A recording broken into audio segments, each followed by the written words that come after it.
नमस्कार साथियों, मैं पूर्वा पाठक आप सभी का स्वागत करती हूँ लक्ष्य ऑफिशियल की ऑनलाइन क्लास में। दोस्तों, जितनी आशा और उम्मीद के साथ मैं आप सभी का स्वागत कर रही हूँ, आई एम श्योर उतनी ही खुशी और उम्मीद से आप भी हमें सपोर्ट करेंगे और पसंद करेंगे। सबसे पहले तो very big thanks to ma'am, जिन्होंने हमें लक्ष्य ऑफिशियल के साथ काम करने का मौका दिया, हमें अपनी टीम में शामिल किया। आप सभी जानते हैं कि अभी तक लक्ष्य ऑफिशियल पे आप ल्यूसेंट को पढ़ रहे थे, जीएस का पोर्शन मैम पढ़ा रही थी, लेकिन अब आपके अदर एग्जाम्स जो भी अदर कॉम्पिटिशन्स की प्रेपरेशन के लिए भी हम लोग आपके लिए अलग अलग सब्जेक्ट्स की फैकल्टी को लेकर आए हैं। जैसा कि आपने देखा है, अम्बुज सर आपको मैथ्स पढ़ाएंगे, मैं आपको हिंदी पढ़ाऊंगी और आगे भी और टीचर्स हमें ज्वाइन करने वाले हैं। तो आपकी जो प्रिपरेशन चल रही है उसे और बेटर करने के लिए आपका सपोर्ट और हमारी मेहनत आप सबको बहुत आगे ले जाए, यही मेरी शुभकामनाएं हैं आपके लिए। और चलिए स्टार्ट करते हैं। एक बार फिर से आप सभी का हार्दिक स्वागत और अभिनंदन हिंदी की क्लास में। चलिए स्टार्ट करते हैं आज की अपनी क्लास और देखते हैं। अभी आज हम नया जो टॉपिक स्टार्ट करने वाले हैं वह है संधि। जैसा कि बोर्ड पर हेडिंग मैंने लिख रखी है, हमारा आज का टॉपिक है। अगर हम इसे रिलेट करना चाहें तो हम कह सकते हैं कि संधि जो टॉपिक होता है वह रिलेट करता है वाक्य का जो दूसरा अंग है, यानी कि शब्द, व्याकरण का। हमने पढ़ा है अभी तक व्याकरण के 3 अंगों की हमने चर्चा की थी। व्याकरण के 3 अंग होते हैं। सबसे पहले होता है वर्ण, फिर होता है शब्द और तीसरा अंग होता है वाक्य। इनको हम अलग अलग पढ़ चुके हैं। वाक्य की अभी हम बात कर रहे थे, वाक्य के पहले प्रकारों को हमने पढ़ा, वाक्य के प्रकारों के बाद हमने वाक्य के ही अंतर्गत पढ़ा है काल टॉपिक को, कारक टॉपिक को, और इसके बाद पढ़ा है विराम चिन्ह को, विराम चिन्ह। इन टॉपिक्स को क्लियर करने के बाद मेरे हिसाब से जो वाक्य टॉपिक है वो काफी हद तक आपको अच्छे से समझ में आ गया होगा। आज की हमारी क्लास में हम स्टार्ट करने वाले हैं संधि, और संधि को हम रिलेट कर सकते हैं शब्द से। कैसे? आपको याद होगा, हम पहले भी चर्चा कर चुके हैं कि शब्द संरचना की 4 इकाइयां होती हैं, जिनकी चर्चा हम कर चुके हैं। देखते हैं एक बार। हमने बात की थी शब्द संरचना की इकाई। शब्द संरचना की इकाई की जब हमने बात की थी तो हमने कहा था कि शब्द संरचना की 4 इकाइयां होती हैं। कौन कौन सी? सबसे पहली होती है संधि, फिर है समास, उसके बाद है उपसर्ग और प्रत्यय। शब्द की हम बात करें तो शब्द की उत्पत्ति, व्युत्पत्ति, अर्थ के आधार पर, प्रयोग के आधार पर, इन सभी आधारों पर हम शब्दों की प्रकृति को, शब्दों के प्रकारों को तो पढ़ चुके हैं। लेकिन अब हम बात करने वाले हैं हमें नए शब्द बनाने हैं, किस प्रकार से नए शब्द बनते हैं। तो नए शब्दों के निर्माण के लिए हम 4 इकाइयों की बात करेंगे, वह है संधि, समास, उपसर्ग और प्रत्यय। इनके द्वारा ही 2 शब्दों को आपस में जोड़कर नए शब्द बनते हैं। समास द्वारा उनको एक साथ संयोजित करके शब्द बनाए जाते हैं, या फिर हम शब्दों में उपसर्ग लगाकर एक नए अर्थ को व्यक्त करते हैं और नए शब्द बनाते हैं। इसके अतिरिक्त हम प्रत्यय का भी प्रयोग करते हैं नए शब्द बनाने के लिए। तो शब्द संरचना की 4 इकाइयों में हम वापस चल रहे हैं शब्द टॉपिक पे। शब्द को और अच्छे से समझने के लिए आज इसकी पहली इकाई यानी कि संधि की क्लास को हम स्टार्ट करने वाले हैं। तो चलिए बढ़ते हैं अपने टॉपिक पे। जो टॉपिक आज की क्लास के लिए हमारा है वह है संधि।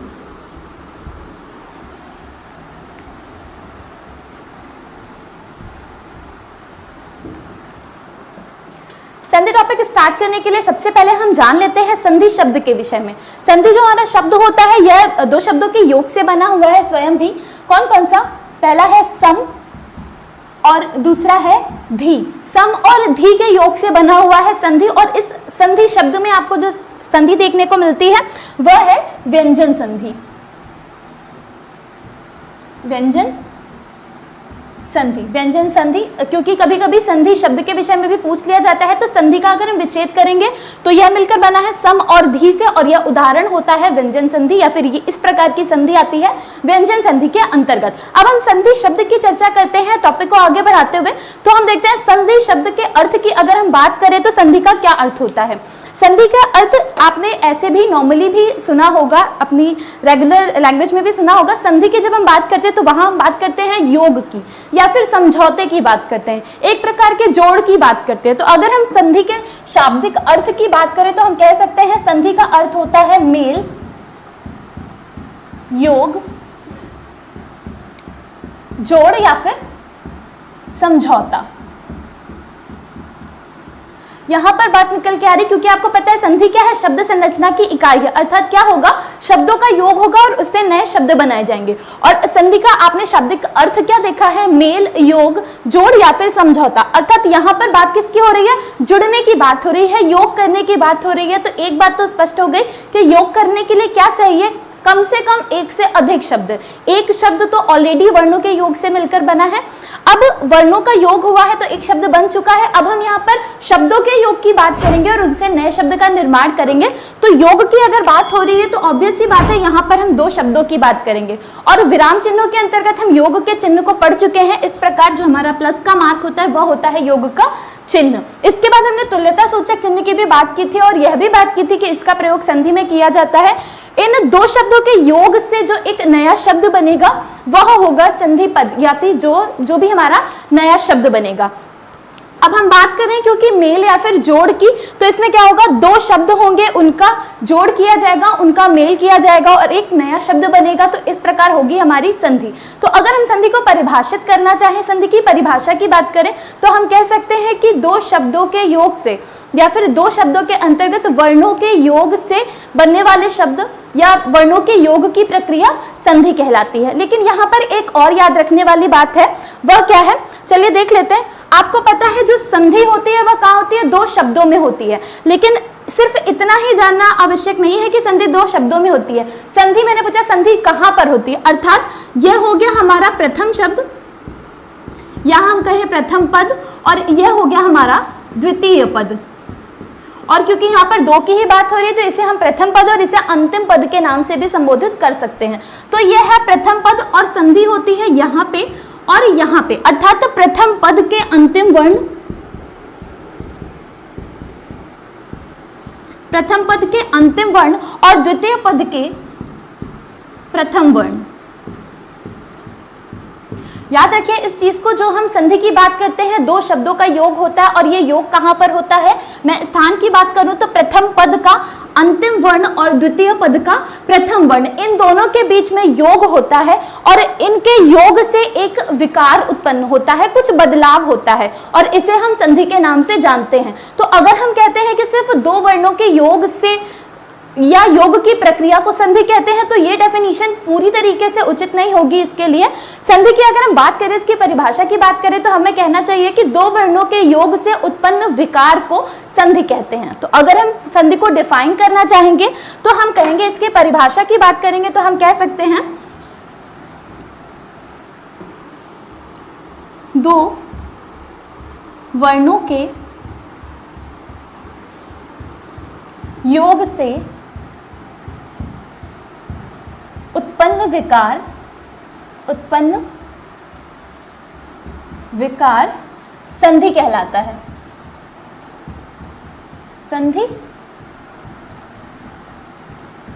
कहलाता है। ये तो हो गई संधि की डेफिनेशन कि जब भी हमारे दो शब्दों का योग की बात हम करते हैं तो उन दो शब्दों के अंतर्गत प्रथम पद का अंतिम वर्ण और द्वितीय पद का प्रथम वर्ण, इनके बीच में योग होता है और इनके योग से जो भी विकार उत्पन्न होता है उसे हम संधि कहते हैं। अभी अगर हम पहले की बात करें, हम सिर्फ दो वर्णों के योग की बात करें या दो शब्दों के योग की बात करें तो उसे संधि नहीं कहते हैं। इसे चलिए हम एक एग्जाम्पल से और अच्छी तरीके से समझते हैं, ये चीज आप याद रखिएगा। इसके बाद हम बात करते हैं, यहाँ हम बात कर रहे हैं कि दो शब्दों का योग हो रहा है, तो यह योग किस प्रकार से हो रहा है। मान लीजिए आपके जो दो शब्द हैं, हम एक उदाहरण से इसको समझने की कोशिश करते हैं। दो शब्द हैं, पहला शब्द है आपका नील और दूसरा शब्द है कमल, और आपने इन दो शब्दों का योग किया और आपको नया एक शब्द प्राप्त हुआ, वह है नील कमल। नील कमल, तो यहाँ पर आपने क्या देखा, दो शब्दों का योग तो हुआ है लेकिन उनमें क्या हुआ है, शब्द का निर्माण हुआ है लेकिन कहीं पर कोई भी विकार उत्पन्न नहीं हुआ, अर्थात कोई भी बदलाव हमें देखने को नहीं मिला है। जैसे इन शब्दों का योग किया गया और इन दो शब्दों को मिलाकर एक साथ लिख दिया गया। शब्द संरचना की बहुत सारी इकाइयां, उसमें हम शब्दों को मिलाते हैं, यह एक समास का उदाहरण होगा। इसमें संधि देखने को हमें नहीं मिल रही है, क्यों, क्योंकि यहाँ पर कोई भी विकार उत्पन्न नहीं हो रहा है। इसी प्रकार से आप संकर शब्द की भी बात करें तो वहां पर आप बहुत शब्द देखते हैं, शब्दों का योग किया जाता है, कई शब्द होते हैं, शब्दों का योग किया गया और इन शब्दों के योग से यहाँ पर भी एक नया शब्द बन गया, रेलगाड़ी। अब यहाँ पर क्या हुआ, शब्दों का तो योग हुआ लेकिन इनमें ना ही कोई विकार उत्पन्न हुआ तो इस प्रकार के हम शब्द योग को संधि नहीं कह सकते। लेकिन अगर हम बात करते हैं किसी हमने शब्द का योग किया, मान लीजिए हम एक शब्द कहते हैं गज और दूसरा शब्द हमने लिया है आनंद। अब इन दोनों का हम योग कर रहे हैं और यहाँ पर क्या आपका रिजल्ट निकल के आ रहा है, गजानन। अर्थात गज का जा और आनंद के आ में जब योग हुआ तो उनमें विकार उत्पन्न हुआ। दोनों सम्मिलित रूप से जा के ऊपर इस दीर्घ आ की मात्रा लगी और इस प्रकार एक नए शब्द का निर्माण हुआ और इसे ही हम संधि के नाम से जानते हैं। तो इस बात को समझाने का, इस बात को कहने का मतलब यह है कि जब दो शब्दों के योग से यदि कोई विकार उत्पन्न नहीं होता है तो ऐसी स्थिति में उस उदाहरण को या फिर उस शब्द योग को हम संधि नहीं कह सकते। जब दो शब्दों के योग से कहीं ना कहीं इस जो आपकी डेफिनेशन है थोड़ी सी हो सकता है आपको न्यू लगे, क्योंकि अभी तक आपने शब्दों के योग की बात की, वर्णों के योग की बात की, लेकिन याद रखिएगा वर्णों के योग से उत्पन्न विकार संधि कहलाता है। जब भी दो वर्णों का योग होगा उनके योग से कुछ ना कुछ विकार उत्पन्न होगा। संधि के जितने भी नियम हैं उन सब में कहीं ना कहीं विकार की बात की गई है। नॉर्मली सिर्फ शब्दों का योग करके उन्हें साथ लिख देने को हम संधि नहीं कह सकते जब तक उन शब्दों के योग से, चाहे स्वर का स्वर से योग हो या व्यंजन या फिर विसर्ग की बात करें, कोई ना कोई विकार उत्पन्न होता है, शब्द में कोई ना कोई परिवर्तन होता है, उसे ही हम संधि की संज्ञा देते हैं। तो ये तो हो गई पहली बात संधि के विषय में कि वर्णों का जो भी शब्द होते हैं प्रथम पद के अंतिम वर्ण में और द्वितीय पद के प्रारंभिक वर्ण में हम योग करते हैं और उसके बाद हमें एक विकृत, इन दोनों शब्दों से कुछ विकृत या फिर उनके अंदर उनके बीच में विकार उत्पन्न होकर एक नया शब्द प्राप्त होता है, तो इसे हम संधि के नाम से जानते हैं। और यह हो गया संधि का उदाहरण।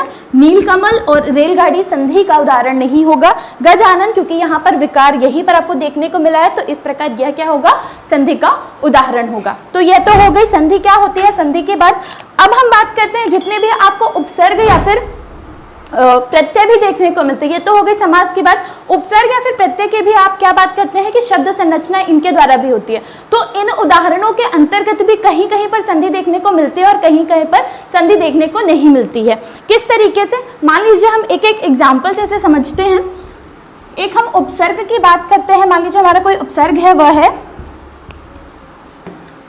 आपका उपसर्ग है सु और इसमें आपने योग किया पुत्र का और नया आपका शब्द बना है सुपुत्र।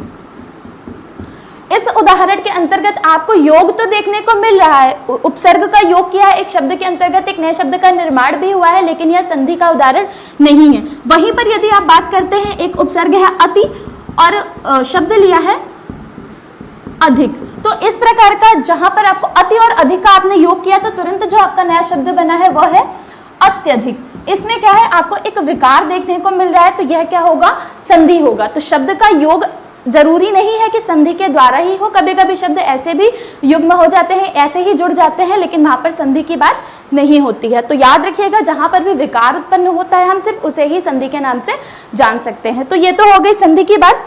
इसके बाद हम देखते हैं संधि के विषय में एक और बात याद रखने वाली है, एक छोटा सा पॉइंट है, उसे भी यहीं पर सुन लीजिए, समझ लीजिए। संधि की अगर हम बात करें तो संधि सदैव तत्सम शब्दों में ही होती है। तत्सम शब्द जो होते हैं आपके, संधि सदैव तत्सम शब्दों में ही होती है। इस चीज को याद रखिएगा, एक ये याद रखने वाली बात है। संधि के अंतर्गत एक पॉइंट, एक फैक्ट आप जो भी कह के इसे समझ लें, लेकिन संधि क्या होती है, सदैव तत्सम शब्दों में ही होती है। कोई भी तद्भव शब्द होगा या कोई भी संकर शब्द होगा, उनके बीच आपको संधि देखने को नहीं मिलेगी। इसके बाद आगे बढ़ते हैं, हम संधि के प्रकार की बात करते हैं, संधि किस प्रकार से होती है और उसके बाद संधि के कितने प्रकार होते हैं। यहाँ पर हमने प्रकार शब्द कहते हुए भी दो तरीके की बातें की हैं, अर्थात हम पहले बात करेंगे प्रकार की, हम बात करेंगे तो हम यहाँ पर संधि के प्रकार नहीं, संधि कितने प्रकार की होती है यह नहीं बात कर रहे, हम यहाँ बात कर रहे हैं संधि कितने प्रकार से होती है। अर्थात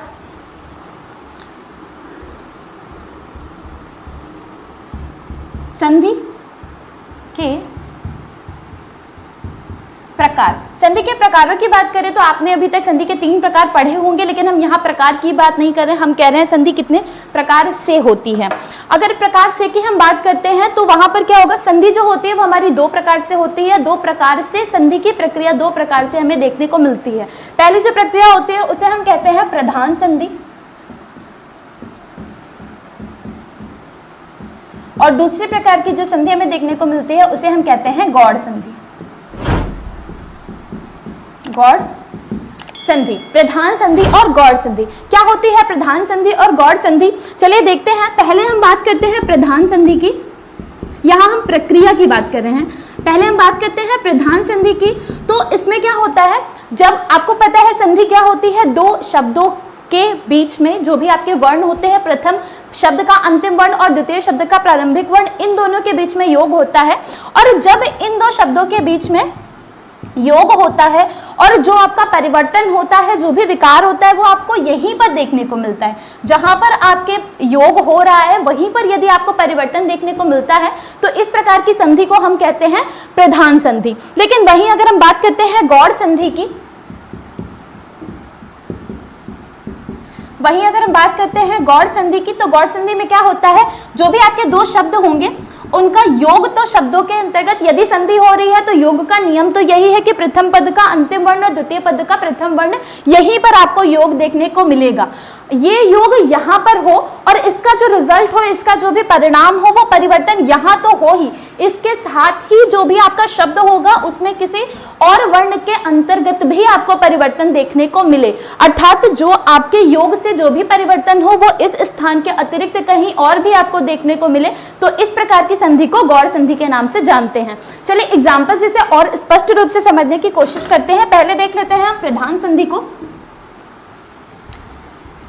प्रधान संधि में हमने क्या कहा है कि शब्दों के अंतर्गत जहां पर योग हो, परिवर्तन वही देखने को मिले।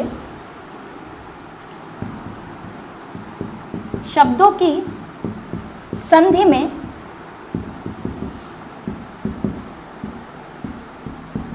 जहां पर योग हो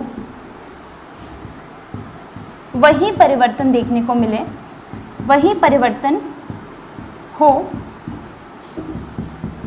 तो इसे प्रधान संधि कहते हैं। प्रधान संधि कहते हैं कि जहां पर हम शब्दों का योग कर रहे हैं वहीं पर परिवर्तन मिल रहा है। जैसे अभी आपने एक उदाहरण देखा था, गज धन आनंद, और इसका जो आपने योग किया, प्रथम पद का अंतिम वर्ण और द्वितीय पद का प्रथम वर्ण, इनका योग किया और जो आपका रिजल्ट मिला वह भी यहीं पर देखने को मिला। अर्थात जो आपका ज था इसमें ही दीर्घ आ की मात्रा आपको देखने को मिली और नया शब्द बना गजानन। वहीं अगर हम किसी दूसरे शब्द की बात करें, मान लीजिए हम एक और शब्द ले लेते हैं, वह है कवि धन इंद्र, और यहाँ पर आपका प्रथम पद का अंतिम वर्ण और द्वितीय पद का प्रथम वर्ण, इन दोनों के बीच में योग हुआ और यह परिवर्तन आपको यहीं पर देखने को मिल रहा है, कविंद्र। यानी कि ये जो वह है इसी पर दीर्घ मात्रा लगा दी गई है और परिवर्तन क्या हुआ है, इसी स्थान पर देखने को मिला। तो इस प्रकार की संधि को हम प्रधान संधि के नाम से जानते हैं कि जहां पर प्रक्रिया हो रही है, जहां पर योग हो रहा है, वह परिवर्तन भी हमें वही देखने को मिल रहा है। तो इस प्रकार की संधि कहलाती है प्रधान संधि। अब हम बात करते हैं गौड़ संधि की। गौड़ संधि क्या होती है?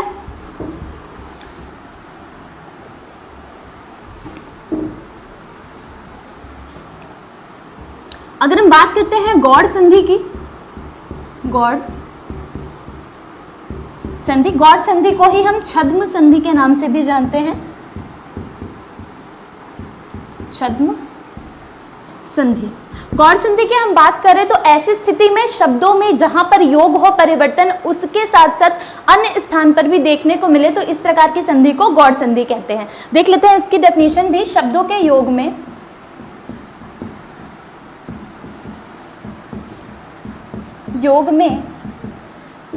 परिवर्तन योग के स्थान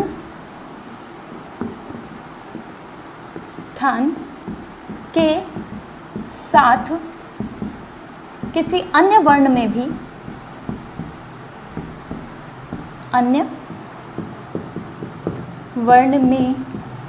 भी हो तो इसे गौड़ संधि कहते हैं, गौड़ संधि कहते हैं। एग्जाम्पल से इसे और अच्छे से समझ पाएंगे। आपका उदाहरण है, शब्द है राम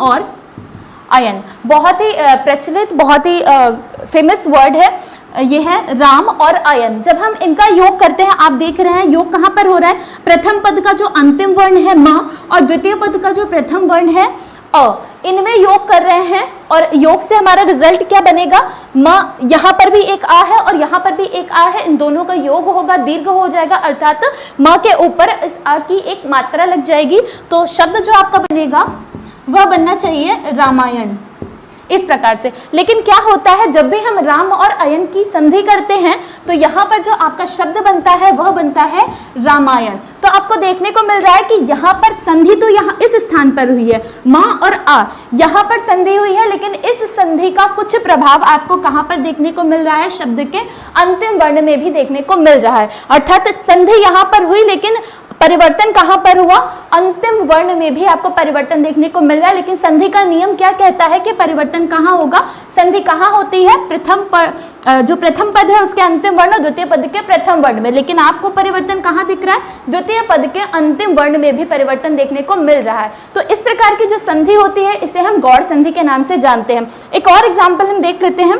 एग्जाम्पल है आपका श्रो धन अन। श्रोधन अन आपका एग्जाम्पल है और इससे शब्द क्या बनता है, श्रवण।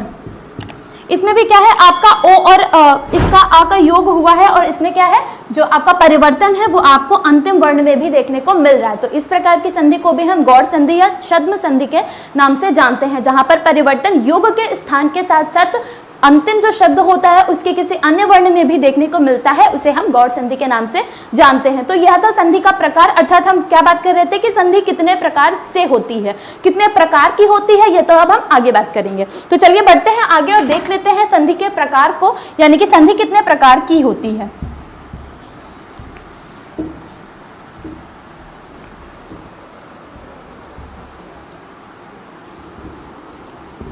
संधि के प्रकार, संधि के प्रकार की हम बात करें तो आप सभी ने सुना होगा, देखते आ रहे हैं, पढ़ते आ रहे हैं, संधि क्या होती है, 3 प्रकार की होती है। लेकिन हम यहाँ पर बात करेंगे 3 प्रकार से कैसे होती है, किन किन प्रकार के वर्णों का हम योग करते हैं। तो चलिए इसे अच्छे से समझने के लिए एक बात हम देख लेते हैं। यहाँ हमने क्या बात की है कि 2 वर्णों के योग से उत्पन्न विकार संधि कहलाता है। अब हम अगर बात कर रहे हैं वर्णों की, तो आपको पता है हमारी जो वर्णमाला है उसमें कितने प्रकार के वर्ण होते हैं, हम पढ़ते हैं ऐसे तो 2 प्रकार के वर्ण। पहला जो प्रकार है वह है स्वर और दूसरा जो प्रकार है वह है व्यंजन। लेकिन आपको याद होगा वर्णमाला में चर्चा की थी, तब भी हमने बात की थी और यहाँ पर फिर से उस बात को रिपीट करते हैं कि जो आपके वर्ण होते हैं, कहने को तो वो 2 प्रकार के होते हैं, स्वर के अंतर्गत कुछ वर्ण आते हैं, फिर व्यंजन के अंतर्गत कुछ वर्ण आते हैं। लेकिन हमने बात की है अयोगवाह की भी। अयोगवाह क्या होते हैं, स्वर और व्यंजन के बीच की कड़ी है, ना तो इन्हें स्वर में स्थान प्राप्त है और ना ही इन्हें व्यंजनों में स्थान प्राप्त है। तो लेकिन भले ही इन्हें व्यंजन या स्वर में स्थान ना प्राप्त हो, लेकिन फिर भी यह वर्णों के अंतर्गत आते हैं। और क्योंकि यहाँ पर हम 2 वर्णों के योग की बात कर रहे हैं तो हम अयोगवाह को भी उसमें जरूर सम्मिलित करेंगे। तो अगर हम वर्णों की बात करते हैं तो कितने प्रकार के आपको वर्ण मिले, सबसे पहले तो स्वर मिले, इसके बाद मिले व्यंजन और तीसरा जो है अयोगवाह। आपको पता है अयोगवाह, स्वर में तो सारे स्वर आ गए, व्यंजन में सारे व्यंजन आ गए। अगर हम बात करते हैं अयोगवाह की, तो आपको पता है अयोगवाह 2 होते हैं। पहला होता है अनुस्वार और दूसरा होता है विसर्ग। पहला है अनुस्वार और दूसरा होता है विसर्ग। अब हम स्वर के योग की बात करेंगे, व्यंजन के योग की बात करेंगे और यहाँ पर अयोगवाह में 2 आ गए, एक अनुस्वार और दूसरा विसर्ग। तो याद रखिएगा यह जो अनुस्वार है इसकी हम चर्चा करेंगे व्यंजन के अंतर्गत ही। व्यंजन के अंतर्गत ही नियम आते हैं जिनमें हम अनुस्वार की संधि का भी चर्चा करते हैं। तो बचा हमारे पास क्या, विसर्ग, यानी कि ये जो वर्ण होंगे उनके सम्मिलित होने की, जो उनके योग की जो प्रक्रिया होगी वो हम 3 प्रकार के वर्णों के अंतर्गत देखेंगे। पहला हो गया हमारा स्वर, दूसरा हो गया व्यंजन और तीसरा जो प्रकार हो गया वह हो गया विसर्ग। अब हम यहाँ पर संधि की जो चर्चा करेंगे वह इन 3 प्रकार के वर्णों के ही अलग अलग रूप से संयोजित होने, संयोग होने की प्रक्रिया की बात करेंगे। तो स्वर, व्यंजन और विसर्ग वर्णों की जब हम बात करेंगे तो हम देखते हैं कि जब संधि होती है तो इन्हें हम कैसे योग कर सकते हैं, इनका योग किस किस प्रकार से हो सकता है। तो अगर हम इस योग की प्रक्रिया को समझना चाहेंगे तो हम कहेंगे कि सबसे पहले हम क्या कर सकते हैं, स्वर का योग स्वर से कर सकते हैं, स्वर का स्वर से योग करेंगे। फिर हम क्या कर सकते हैं, स्वर का योग व्यंजन से कर सकते हैं, स्वर का योग व्यंजन से कर सकते हैं। फिर हम क्या कर सकते हैं, स्वर का योग विसर्ग से कर सकते हैं। आप ध्यान रखिए, अगर आपके मन में कोई भी डाउट आ रहा है तो मैं उसे अभी इसी क्लास में भी क्लियर कर दूंगी। आप बस इस वीडियो को ध्यान से देखते रहिए, आप इस क्लास को ध्यान से देखते रहिए, सारे आपके डाउट्स क्लियर हो जाएंगे। बस आप एक तरीके को समझिए, पढ़ाने का तरीका क्या है। स्वर का स्वर से योग हो सकता है, स्वर का व्यंजन से योग हो सकता है, और इसके बाद हम बात कर सकते हैं, अगर हम योग की ही बात करें तो स्वर का योग हम किससे कर सकते हैं, विसर्ग से। फिर हम बात करते हैं क्या, स्वर 3 प्रकार से योग हो गया। फिर हम बात करते हैं व्यंजन की। तो व्यंजन का हम योग कर सकते हैं स्वर के साथ, व्यंजन का हम योग कर सकते हैं व्यंजन के साथ, व्यंजन के साथ, और फिर व्यंजन का हम योग कर सकते हैं, व्यंजन का हम योग कर सकते हैं विसर्ग के साथ, विसर्ग के साथ। अब इसके बाद अगर हम बात करते हैं विसर्ग की बात करें तो विसर्ग का हम योग कर सकते हैं स्वर के साथ, विसर्ग का हम योग कर सकते हैं व्यंजन के साथ, और विसर्ग का हम योग कर सकते हैं विसर्ग के साथ, विसर्ग के साथ। तो आप 3 प्रकार के वर्णों की यहाँ बात कर रहे थे। पहले स्वर का योग हमने तीनों से किया, व्यंजन का योग तीनों से किया, और फिर विसर्ग का योग तीनों से कर दिया। तो इस प्रकार से जो संधि का प्रकार होना चाहिए, या हम शब्दों के जो भी आपके वर्ण होंगे उनके संयोग की बात करेंगे तो ये 9 प्रकार से इनका योग होना चाहिए, लेकिन ऐसा नहीं होता है। अब ये पढ़ने के बाद अब इस चीज को आप ध्यान से सुनिएगा, हम क्या बात कर रहे हैं। ये जो योग होता है ये सिर्फ 6 प्रकार से होता है। किस तरीके से, स्वर को स्वर से हम योग कर सकते हैं, सही है, स्वर को हम व्यंजन से योग कर सकते हैं, लेकिन स्वर को विसर्ग से हम योग नहीं कर सकते। क्यों, अभी पता चलेगा। व्यंजन को स्वर से योग कर सकते हैं, व्यंजन को व्यंजन से योग कर सकते हैं, लेकिन व्यंजन को विसर्ग से योग नहीं कर सकते। फिर उसी प्रकार विसर्ग को स्वर से योग कर सकते हैं, विसर्ग को व्यंजन से योग कर सकते हैं, लेकिन विसर्ग को विसर्ग से योग नहीं कर सकते। बहुत लोगों के दिमाग में ये चीज खुद ही आ गई होगी कि विसर्ग को, स्वर को विसर्ग से, व्यंजन को विसर्ग से और विसर्ग को विसर्ग से हम योग क्यों नहीं कर सकते। लेकिन फिर भी इस चीज को आप समझिए ऐसा क्यों है। देखिए, आपको पता है संधि कहाँ होती है, 2 शब्दों के मध्य संधि होती है। प्रथम जो आपका पद है उसका अंतिम वर्ण, और द्वितीय जो पद है उसका प्रथम वर्ण। अब आप सोचिए, स्वर का यहाँ इस प्रथम पद के अंत में स्वर हो सकता है, द्वितीय पद के प्रारंभ में स्वर हो सकता है, प्रथम पद के अंत में स्वर व्यंजन कुछ भी हो सकता है यहाँ पर। लेकिन आप यह बात जानते हैं कि कोई भी हमारी वर्णमाला, हम अपने हिंदी शब्दकोश की बात करें तो कोई भी ऐसा वर्ण, कोई भी ऐसा शब्द नहीं है जो विसर्ग से प्रारंभ होता हो। आप सभी को पता है कोई भी शब्द होता है, मान लीजिए आपके जो शब्द आते हैं जैसे प्रातः, तो इसमें विसर्ग कहाँ है, इसके अंत में आपको देखने को मिलता है। कहीं पर भी आप विसर्ग लगाते हैं तो वह सदैव शब्द के अंत में लगता है। कोई भी ऐसा शब्द नहीं होता जो विसर्ग से प्रारंभ होता हो। इसलिए हम स्वर्ग का विसर्ग से योग नहीं कर सकते, क्योंकि संधि का नियम क्या कहता है, संधि होनी है प्रथम पद के अंतिम वर्ण, द्वितीय पद के प्रारंभिक वर्ण में, और शब्दकोश में ऐसा कोई शब्द ही नहीं है जो विसर्ग से प्रारंभ हो रहा हो। इसलिए यह स्थिति पॉसिबल नहीं होती कि हम यहाँ पर स्वर हो, व्यंजन हो, विसर्ग हो, कुछ भी हो सकता है, लेकिन यहाँ कभी भी विसर्ग नहीं हो सकता, क्योंकि विसर्ग से प्रारंभ होने वाले शब्द निर्मित ही नहीं होते। ऐसा कोई शब्द नहीं होता जो विसर्ग से प्रारंभ हो रहा हो। इसलिए ना तो स्वर्ग का विसर्ग से योग कर सकते हैं, ना ही व्यंजन का विसर्ग से योग कर सकते हैं, और ना ही विसर्ग का विसर्ग से योग कर सकते हैं। विसर्ग इसके अंत में तो हो सकता है, किसी शब्द के प्रारंभ में विसर्ग कभी भी नहीं हो सकता। तो अगर हम बात करें, वापस आते हैं, अगर हम बात करें संधि के प्रकार की, तो अब यहाँ से एक चीज तो क्लियर है कि योग कैसे होगा, स्वर का स्वर से, स्वर का व्यंजन से, व्यंजन का स्वर से, व्यंजन का व्यंजन से, विसर्ग का स्वर से और विसर्ग का व्यंजन से योग होगा। अब इसे हम देख लेते हैं एक बार। यहाँ आप कहेंगे कि हमने 6 प्रकार की बात कर ली, संधि तो 3 प्रकार की होती है। तो सही है, संधि 3 प्रकार की होती है। यहाँ पर हम उन वर्णों की बात कर रहे थे कि वर्णों को हम किस प्रकार से योग कर सकते हैं। अब अगर हम इनको एक साथ करते हैं और देखते हैं कि स्वर संधि, व्यंजन संधि और विसर्ग संधि क्या होती है, तो जब हम स्वर का स्वर से योग करते हैं तो इस प्रकार की जो संधि होती है वह कहलाती है स्वर संधि। स्वर का स्वर से योग करेंगे और संधि क्या कहलाएगी? स्वर संधि।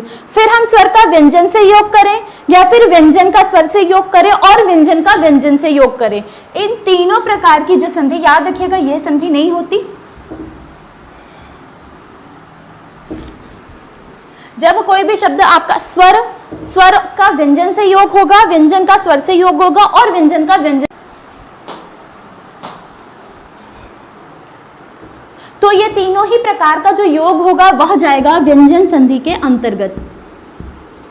व्यंजन संधि के अंतर्गत। और इसके बाद क्या बचा? विसर्ग का स्वर से योग और विसर्ग का व्यंजन से योग। तो इस प्रकार का जो योग होगा वह जाएगा विसर्ग संधि के अंतर्गत। तो हो गई आपके संधि के प्रकार कितने होते हैं? संधि के प्रकार 3 होते हैं। कौन कौन से? सबसे पहला आता है स्वर संधि, जिसमें आप देखते हैं स्वर का स्वर से योग होता है।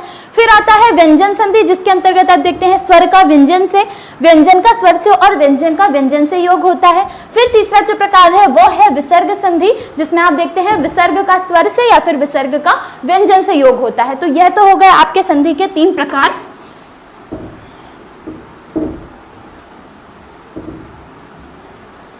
संधि के 3 प्रकार हो गए। पहला हो गया स्वर संधि, दूसरा है व्यंजन संधि और तीसरे प्रकार की जो संधि है वह है विसर्ग संधि। इन सभी संधि के अंतर्गत हम 6 प्रकार से वर्गों को, जो भी वर्ण होते हैं उनका योग करते हैं। इसको आपने अभी इस चार्ट के थ्रू समझा होगा। स्वर संधि की अगर हम डेफिनेशन की बात करें स्वर संधि की, कि जब 2 स्वर वर्णों का योग हो उससे जो विकार उत्पन्न होता है, या 2 स्वर वर्णों के योग से उत्पन्न विकार स्वर संधि कहलाता है। इसके बाद एक स्वर और एक व्यंजन, या फिर एक व्यंजन एक स्वर, या फिर 2 व्यंजन वर्णों के योग से उत्पन्न विकार व्यंजन संधि कहलाता है। और विसर्ग संधि की हम बात करें तो विसर्ग का स्वर और व्यंजन से के योग से उत्पन्न विकार विसर्ग संधि कहलाता है। तो यह तो हो गया आज की क्लास हमारी, जिसमें हमने पढ़ा संधि क्या होती है। 2 वर्णों के योग से उत्पन्न विकार को संधि कहते हैं। आप इस विकार शब्द को बिल्कुल दिमाग में डाल लीजिए। सिर्फ शब्दों का 2 वर्णों का योग संधि नहीं होता, उन दोनों वर्णों के योग से उत्पन्न विकार को संधि कहते हैं। फिर हमने बात की संधि जो होती है आपकी 2 प्रकार से होती है। पहली होती है प्रधान संधि और दूसरी होती है गौड़ संधि। फिर इसके बाद हमने बात की कि जो वर्णों के योग की हम बात करते हैं, वर्ण होते हैं आपके 3 प्रकार के, स्वर वर्ण, व्यंजन वर्ण, और इसके बाद आते हैं आपके अयोग व। उनके अंतर्गत हमने बात की विसर्ग की। और 3 प्रकार की जो संधि होती है हमारी, वो हमारे पास निकल के आ गई है, स्वर संधि, व्यंजन संधि और विसर्ग संधि। वो है स्वर संधि।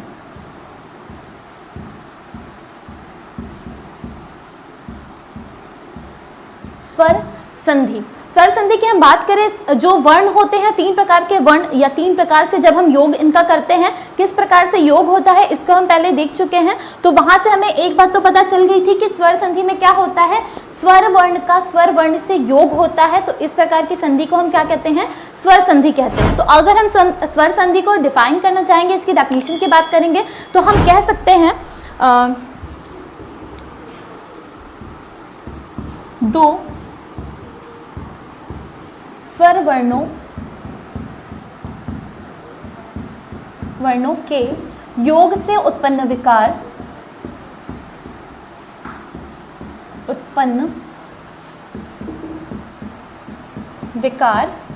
स्वर संधि कहलाता है। स्वर संधि कहलाता है। अर्थात स्वर का स्वर से योग हो रहा हो और इन स्वरों के योग से उत्पन्न विकार स्वर संधि कहलाता है। एक चीज जो हम पहले भी पढ़ चुके हैं, एक बार फिर से उसे देख लीजिए। हमने क्या बात की थी कि जो भी आपके 2 शब्द होते हैं उनका योग होता है, तो यह योग कहाँ पर होता है? प्रथम पद के अंतिम वर्ण और द्वितीय पद के प्रथम वर्ण में योग होता है, और इसका रिजल्ट निकल के आता है, कुछ विकृत हो जाता है, इस स्थान पे कुछ विकार उत्पन्न होता है और एक नया शब्द बनता है जिसे हम संधि पद के नाम से जानते हैं। तो प्रथम पद का अंतिम वर्ण और द्वितीय पद का प्रथम वर्ण, इनका योग होता है। और यहाँ हम बात कर रहे हैं स्वर संधि की, अर्थात यहाँ क्या होगा, जो आपका शब्द, कोई भी शब्द होगा, इसका यह वर्ण जो होगा वह भी स्वर होगा, और जो द्वितीय शब्द होगा उसका प्रथम वर्ण भी क्या होगा? स्वर होगा। अर्थात स्वर के स्वर से योग से, स्वर के स्वर से योग से उत्पन्न विकार स्वर संधि कहलाता है। यहाँ पर भी स्वर है और यहाँ पर भी स्वर है, तो इन 2 स्वरों के योग से उत्पन्न विकार को हम स्वर संधि के नाम से जानते हैं। अब आपको पता है जो हमारे हिंदी में स्वर की संख्या कितनी होती है, 11 होती है। स्वर कितने होते हैं, 11 स्वर हम पढ़ते हैं, हमारे हिंदी में स्वरों की संख्या 11 होती है। अर्थात यह जो आपका प्रथम पद होगा इसमें भी 11 में से कोई भी स्वर हो सकते हैं, और जो द्वितीय होगा इसमें भी 11 में से कोई भी स्वर हो सकते हैं। तो यहाँ पर 11 में कोई भी स्वर और इधर भी 11 में कोई भी स्वर, तो इनका योग कितने प्रकार से हो सकता है, टोटल 11 × 11 121 टाइप्स, यानी कि 121 प्रकार से इन स्वरों का हम योग देख सकते हैं। प्रत्येक स्वर 11 इधर के और 11 इधर के, बारी बारी से अगर हम एक एक स्वर का एक एक स्वर से योग कराते रहे तो कुल कितने प्रकार से योग हो जाएगा, 121 प्रकार से हमें योग देखने को मिलता है। और इन्हीं स्वर के इन प्रकारों के योग को ही हम सम्मिलित करते हैं 5 प्रकार के योग के अंतर्गत। अर्थात होता तो यह योग स्वर का स्वर से योग तो हो सकता है 121 प्रकार से, लेकिन इन्हें ही हम अलग अलग प्रकार की स्वर संधियों के अंतर्गत पढ़ते हैं। तो अगर हम यहाँ से हमारी बात निकल के क्या आती है कि इस 121 प्रकार के योग को ही हम विभक्त करते हैं 5 प्रकार में, यानी कि जो हमारी स्वर संधि होती है वह कितने प्रकार की होती है, 5 प्रकार की होती है। ये तो हो गई स्वर संधि की डेफिनेशन। क्या होता है, 2 स्वर वर्णों के योग से या फिर हम कहें एक स्वर वर्ण का दूसरे स्वर वर्ण के योग से उत्पन्न विकार स्वर संधि कहलाता है। और स्वर संधि के प्रकार की बात करें, स्वर संधि के प्रकार कितने होते हैं, तो स्वर संधि के प्रकार होते हैं 5। कौन कौन से प्रकार होते हैं, सबसे पहले होती है आपकी अगर हम स्वर संधि के 121 जो प्रकार 121 प्रकार से जो योग होता है उन्हें हम 5 के अंतर्गत सम्मिलित करते हैं। तो पहली जो हमारी स्वर संधि होती है वह होती है दीर्घ संधि, दीर्घ स्वर संधि, दीर्घ स्वर संधि। दूसरी जो हमारी संधि है वह होती है गुड़ स्वर संधि, गुड़ स्वर संधि। तीसरे प्रकार की जो हमारी संधि है वह है वृद्धि स्वर संधि, वृद्धि स्वर संधि। चौथा जो प्रकार है वह होता है यड़ स्वर संधि, यड़ स्वर संधि। और 5वां जो प्रकार होता है वह होता है अयादि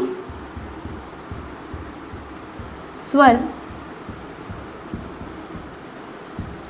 संधि। अर्थात इस 121 प्रकार के योग को हमने विभक्त किया है 5 प्रकार में। कौन कौन सी आपकी संधि होती है, सबसे पहले होती है दीर्घ स्वर संधि, फिर है गुड़ स्वर संधि, तीसरा जो प्रकार है वह है वृद्धि स्वर संधि, चौथा है यड़ स्वर संधि और 5वां जो प्रकार है वह है अयादि स्वर संधि। तो स्वर संधि के 5 प्रकार हैं, इन 5 प्रकार को आप नोट कर लीजिएगा। ये इसके 5 नाम हैं। अब हम इनके एक एक प्रकार की बात करेंगे। पहले हम स्वर देख लेते हैं, फिर हम इनको किस प्रकार से हमें योग करना है इसे समझेंगे और उससे हम पहुंचेंगे अपनी एक एक संधि पर।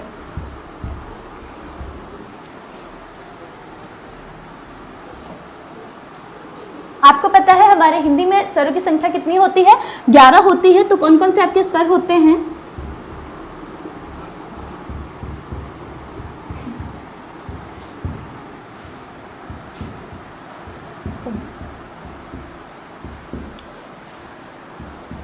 ए, ए, ओ। जो आपके स्वर होते हैं अ, आ, ई, उ, री, ए, ओ और औ, ये हैं आपके 11 स्वर। और इन्हीं 11 स्वरों का हम इन्हीं 11 स्वरों से अलग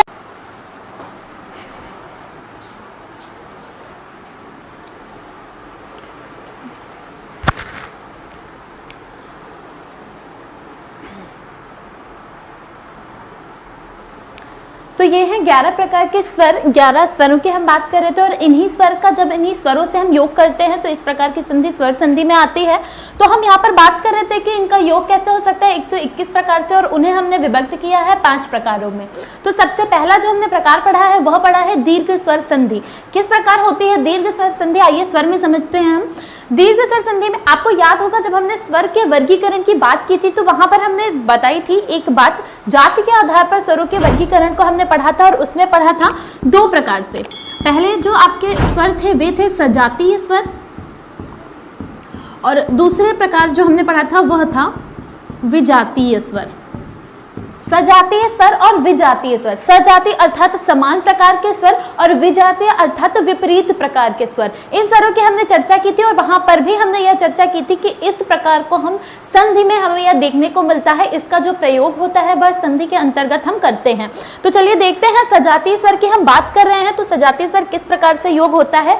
सजातीय अर्थात समान प्रकार के स्वरों के अगर हम योग की बात करते हैं, दीर्घ स्वर संधि पहली जो हमारी स्वर संधि है, सजातीय की बात कर रहे हैं अर्थात हम आ का योग आ से करेंगे और आ का योग ह्रस्व आ से करेंगे, यानी कि ह्रस्व और दीर्घ आ का आपस में योग करेंगे, ह्रस्व और दीर्घ ई का आपस में योग करेंगे, ह्रस्व और दीर्घ उ का आपस में योग करेंगे और री का री से योग करेंगे। तो आपको पता है जो दीर्घ री बनती है वह जाती है संस्कृत में। हिंदी में हम दीर्घ री को नहीं पढ़ते हैं, लेकिन फिर भी यदि कोई उदाहरण आपको देखने को मिल जाता है तो री का री से योग करते हैं तो वहां पर क्या बनता है, दीर्घ री बनती है।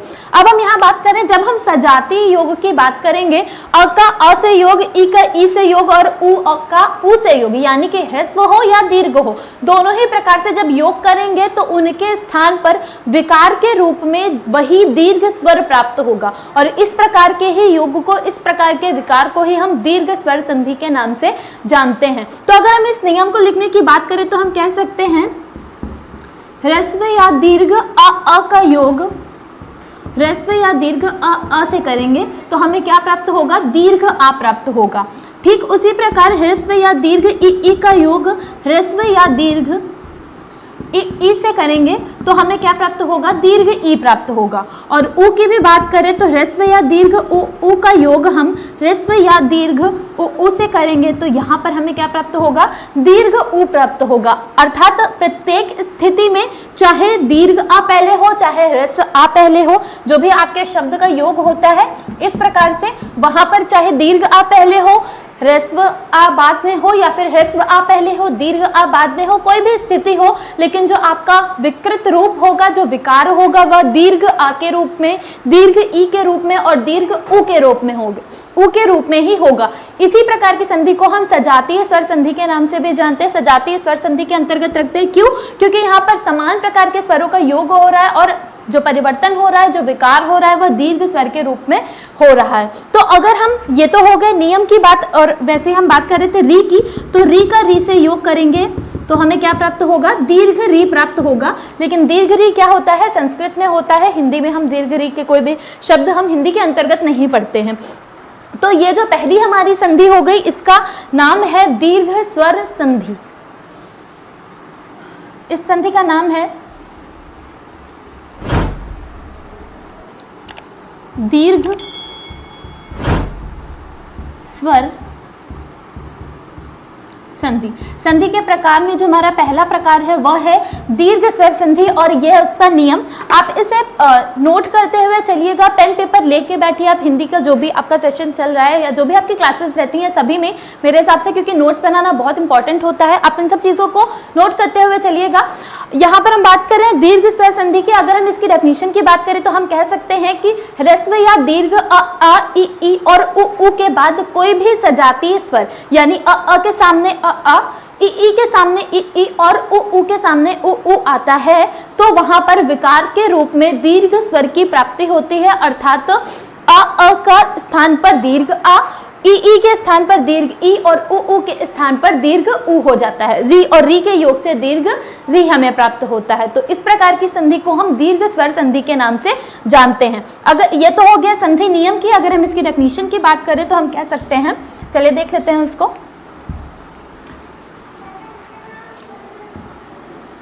ह्रस्व या दीर्घ अ ई उ के बाद ह्रस्व या दीर्घ अ ई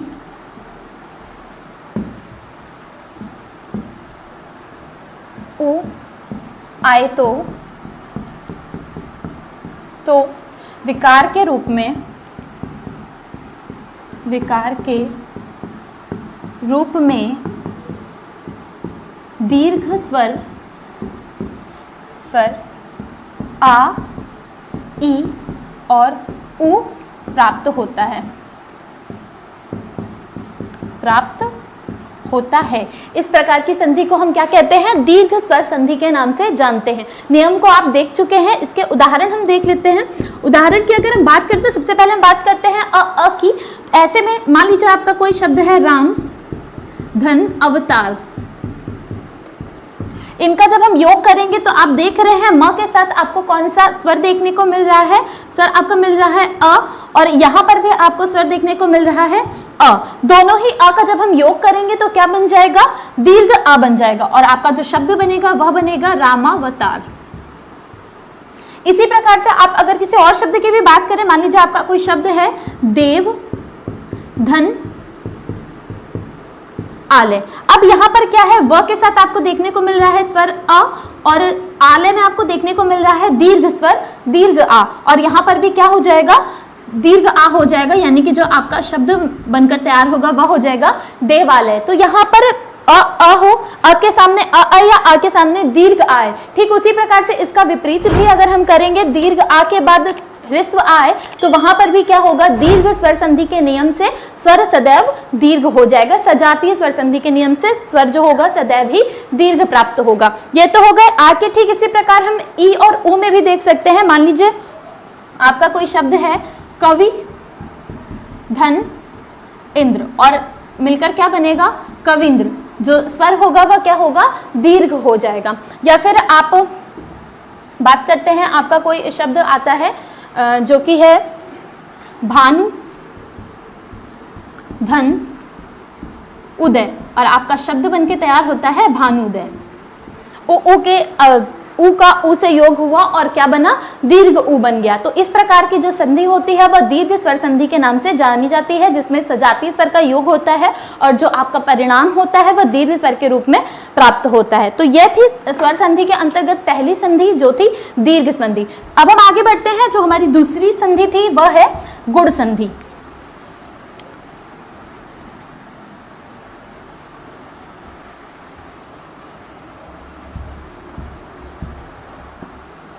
दूसरी जो हमारी संधि है वह है गुण स्वर संधि। गुण स्वर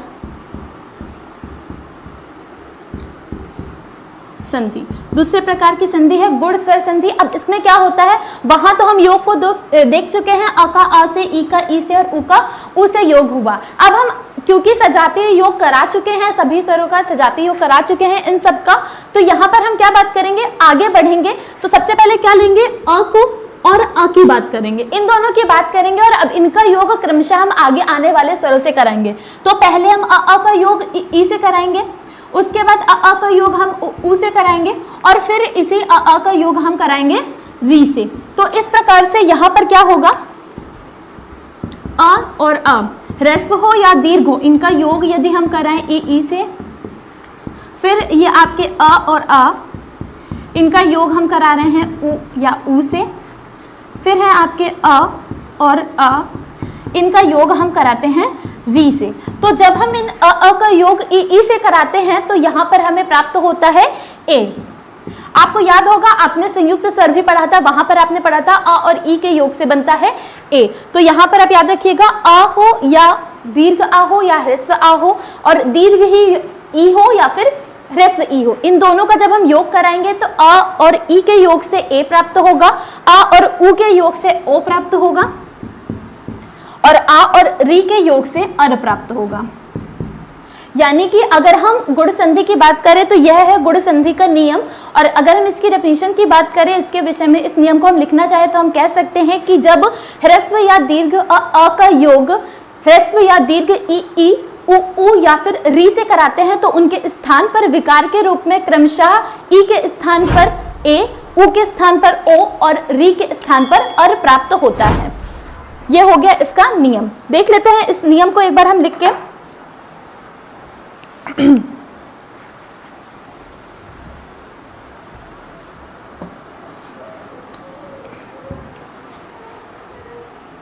ह्रस्व या दीर्घ अ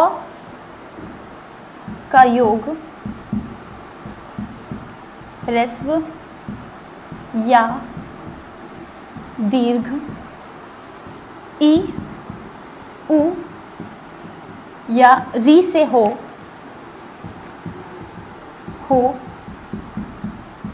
तो इनके स्थान पर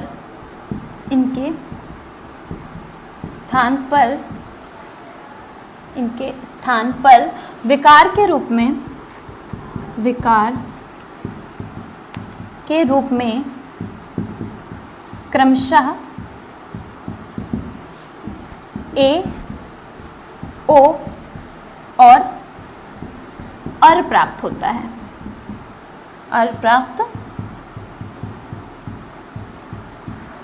है। नियम हम पहले ही लिख चुके हैं। अ के बाद ई या फिर ई कोई भी आता है तो उनके स्थान पर उनके योग से ए हो जाता है।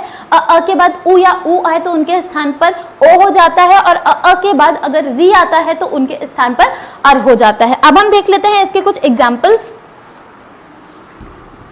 गुण स्वर संधि के उदाहरण की हम बात करें तो पहला उदाहरण है, जैसे आप योग करते हैं नर प्लस इंद्र का। आप देख रहे हैं नर में यहाँ पर है अ और इधर आप योग कर रहे हैं, जो आपका स्वर है वह है ई, और आ और ई के योग से आपको पता है क्या बनेगा, ए, यानी कि यहाँ पर क्या हो जाएगा,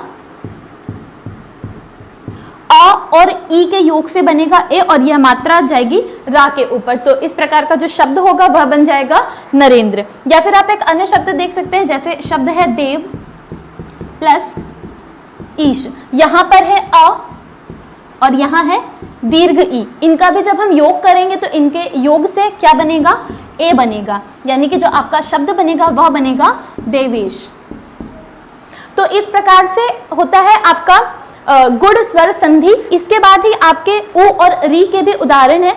जैसे हम बात करते हैं ओ के उदाहरण की अगर हम बात करें तो हम देख सकते हैं आपका एक शब्द है वन धन उत्सव। तो यहाँ पर है वन में है आपका स्वर आ और उत्सव में है ओ, और इनके योग से क्या बनेगा, ओ, यानी कि जो आपका शब्द बनेगा वह हो जाएगा वनोत्सव। या फिर आप बात कर सकते हैं री की अगर हम बात करें तो आपका एक शब्द है महाधन ऋषि। आप देख रहे हैं यहाँ पर है दीर्घ आ और यहाँ पर है री। जब भी अ के बाद री आएगा तो वहां आपने क्या देखा, अर बन जाएगा। इनके योग होगा तो बन जाएगा अर। तो ये किस प्रकार से लिखा जाएगा,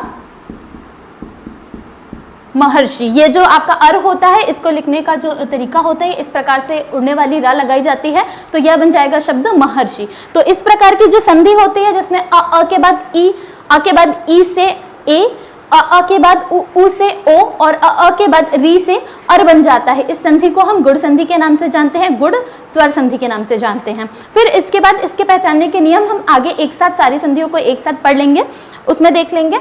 अब जो इसके बाद नेक्स्ट जो हमारी संधि है वह है वृद्धि संधि। चलिए आगे बढ़ते हैं और देखते हैं वृद्धि संधि को।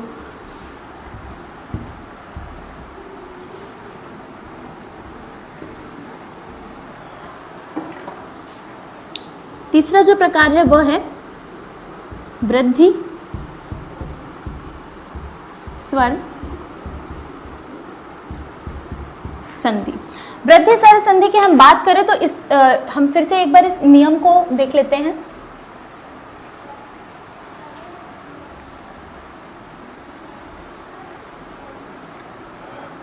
अब देखिए सजातीय योग हम करा चुके हैं, अ का योग, ई का, उ का योग करा चुके हैं। फिर इसके बाद अ की हम बात कर रहे थे तो इन दोनों का योग हमने ई से करा दिया, उ से करा दिया और री से भी करा दिया। अब क्या बचता है, अब बचता है हमारा ए, ऐ और ओ और औ।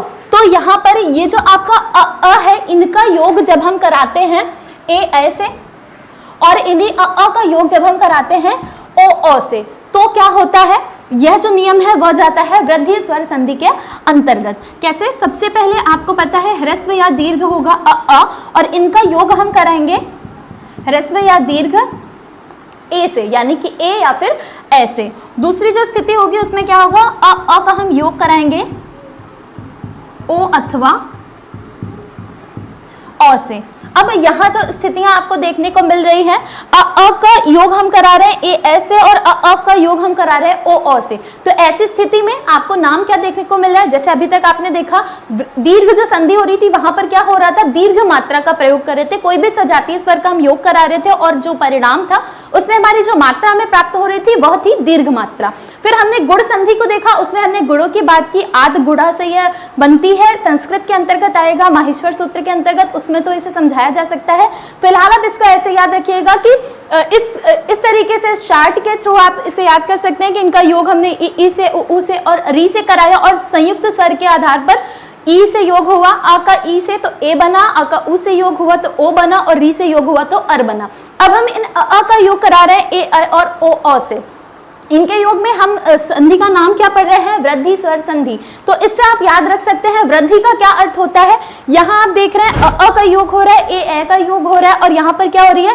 एक मात्रा है। ए की भी एक मात्रा ऐसे लगती है और ए की मात्रा दो लगती है। ठीक उसी प्रकार से जो ओ होता है उसकी मात्रा एक ऐसे लगती है और अ की मात्रा ऐसे लगती है, दो मात्राएं लगती हैं। यानी कि यहाँ पर अगर हम वृद्धि की बात कर रहे हैं अर्थात यहाँ पर भी स्वर के रूप में, स्वर की मात्रा में क्या हो जाएगी? वृद्धि हो जाएगी। इसे हम वृद्धि से ऐसे याद रख सकते हैं कि यदि हम अ का योग ए ऐसे कराएंगे तो हमें परिणाम में क्या प्राप्त होगा? अय प्राप्त होगा। ठीक उसी प्रकार अ का योग जब हम ओ और अ से कराएंगे तो हमें परिणाम में क्या प्राप्त होगा? अ प्राप्त होगा। अर्थात जो भी हमारे योग होगा उनमें क्या होगा? मात्रा के अंतर्गत वृद्धि हो जाएगी। क्योंकि आपको पता अब इनके अतिरिक्त और स्वर तो आने वाले नहीं हैं, इन्हीं स्वरों में हमें योग करना है। तो अब इन सब का योग होने के बाद बचे हैं ए ऐ और ओ। वृद्धि की बात हो रही है अर्थात इन्हीं की मात्राओं में क्या हो जाएगी? वृद्धि हो जाएगी। तो ये थे आपके वृद्धि संधि के नियम, वृद्धि संधि के। अगर अब इन्हें परिभाषित करना चाहे, परिभाषा के रूप में एक नियमबद्ध तरीके से लिखना चाहे तो हम कह सकते हैं कि जब ह्रस्व या दीर्घ अ का योग ह्रस्व या दीर्घ ए ऐ ओ से कराया जाता है तो उनके स्थान पर क्रमशः ए ऐ के स्थान पर ऐ और ओ के स्थान पर अ हो जाता है। यानी कि जो भी आपकी मात्रा होती है उसकी वृद्धि हो जाती है, मात्रा के रूप में, मात्रा की संख्या में क्या होती है? वृद्धि हो जाती है। और इस प्रकार की संधि को हम वृद्धि स्वर संधि के नाम से जानते हैं। तो देख लेते हैं इसके नियम को।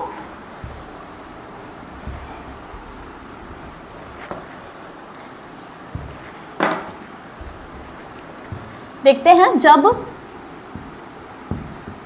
ह्रस्व या दीर्घ अ के साथ, देखिए मैं यहाँ पर ह्रस्व या दीर्घ लिख रही हूँ अर्थात यह जो आ है इसके दोनों रूप आ और आ की बात हो रही है, या फिर इसे हम ऐसे ही लिख देते हैं, जब अ या फिर अ के साथ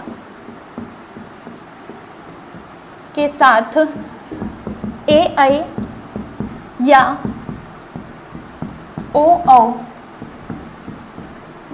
का योग होता है तो विकार में क्रमशः अर्थात जब अ के साथ ए ऐ का योग होता है तो ऐ, और जब अ के साथ ओ का योग होता है तो क्रमशः ऐ और औ प्राप्त होता है। नियम आप इससे पहले मैंने लिखा ही था, नियम आप देख चुके होंगे, उसको आपने नोट भी कर लिया होगा कि जब अ के साथ ए ऐ आया तो जो आपका विकार हुआ, जो आपका रिजल्ट प्राप्त हुआ वो दीर्घ ऐ यानी कि ऐ की मात्रा प्राप्त हुई, और जब अ के साथ ओ आया तो वहां पर भी आपका रिजल्ट के रूप में अ प्राप्त हुआ, यानी कि मात्रा में क्या हो रही है? वृद्धि हो रही है। यह है इसका नियम। अब हम बात करते हैं उदाहरण की, हम बात करते हैं तो आपका एक उदाहरण है, जैसे आपका शब्द है एक धन एक। अब देख रहे हैं यहाँ पर क में जो आपका स्वर निकल के आ रहा है वह है अ, और एक में आपका स्वर निकल के आ रहा है ए। अ और ए का योग होगा तो आपको पता है क्या बनेगा? आई बनेगा।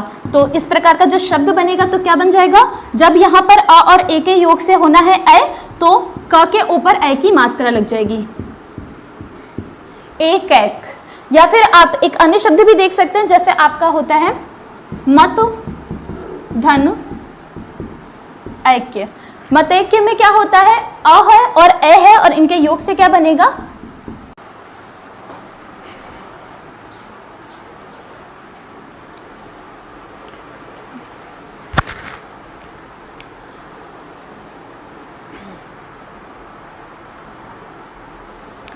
तो ये हैं 11 प्रकार के स्वर, 11 स्वरों की हम बात कर रहे थे और इन्हीं स्वर का जब इन्हीं स्वरों से हम योग करते हैं तो इस प्रकार की संधि स्वर संधि में आती है। तो हम यहाँ पर बात कर रहे थे कि इनका योग कैसे हो सकता है 121 प्रकार से, और उन्हें हमने विभक्त किया है 5 प्रकारों में। तो सबसे पहला जो हमने प्रकार पढ़ा है वह पढ़ा है दीर्घ स्वर संधि। किस प्रकार होती है दीर्घ स्वर संधि, आइए स्वर में समझते हैं हम।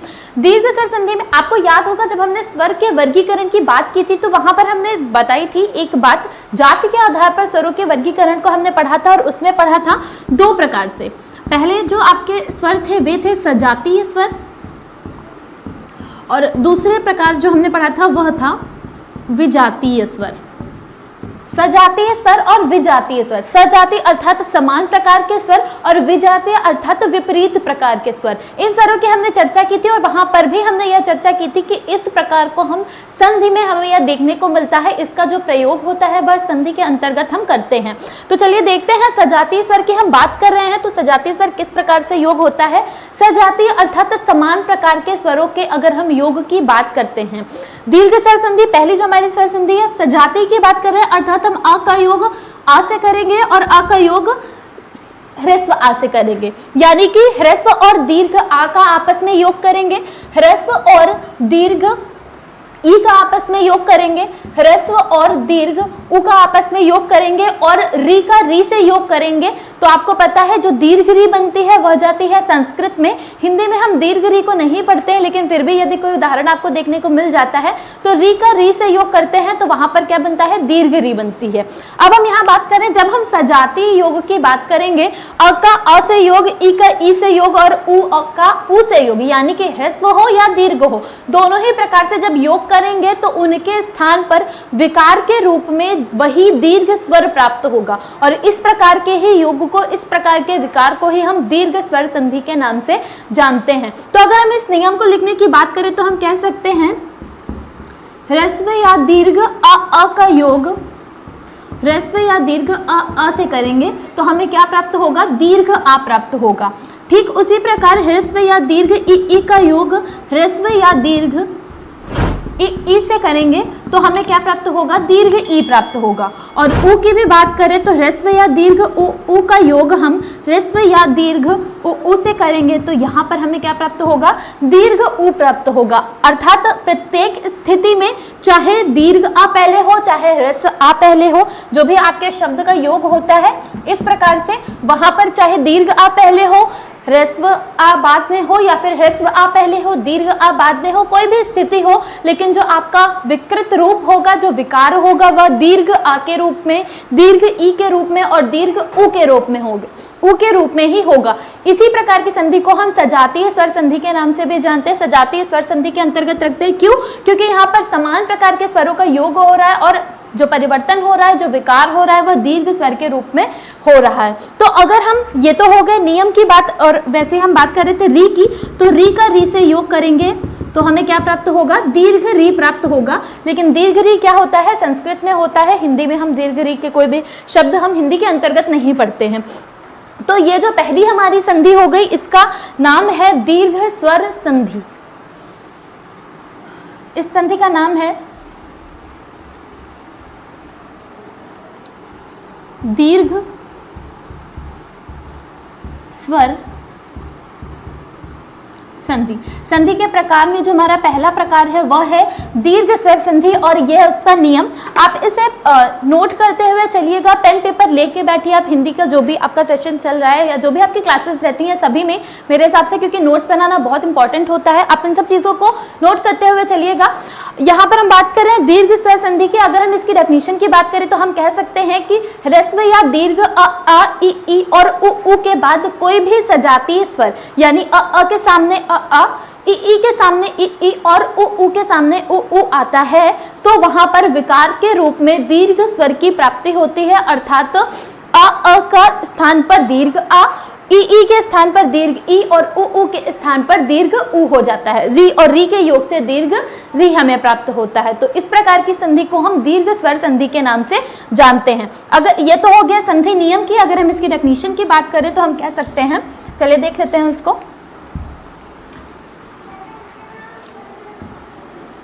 ह्रस्व या दीर्घ अ, ई, उ के बाद ह्रस्व या दीर्घ अ, ई,